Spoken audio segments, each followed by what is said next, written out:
الحمدللہ میل جول سے متعلق ایک مفید ضابطہ یہ ہے کہ خیر و صلاح اور نیکی کے معاملات جیسے جمعہ و جماعت، عید و حج، تعلیم و تعلم اور جہاد و نصیحت میں مل جل کر رہا جائے اور شر و فساد، بدی، گناہ نیز فضول مباحات کے معاملات میں الگ تھلگ رہا جائے۔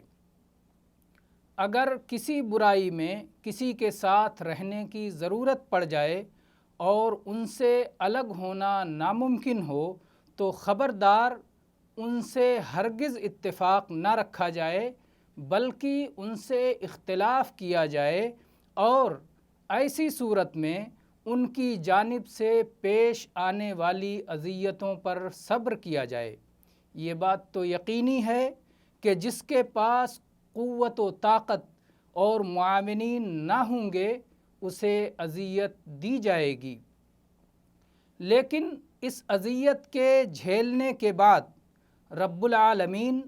اور تمام اہل ایمان کی جانب سے بلکہ خود اہل شر کی طرف سے بھی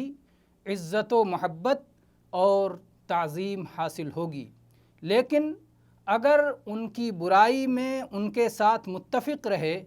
اور ان سے اختلاف نہیں کیا تو اس کے نتیجے میں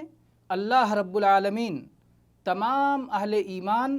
اور خود ان کی جانب سے بھی ذلت و رسوائی، مذمت و برائی اور بغض و نفرت سے دوچار ہونا پڑے گا۔ اہل شر کی اذیتوں پر صبر کا پھل بہت میٹھا، انجام کافی خوش آئند اور نتیجہ بے حد قابل تعریف ہے۔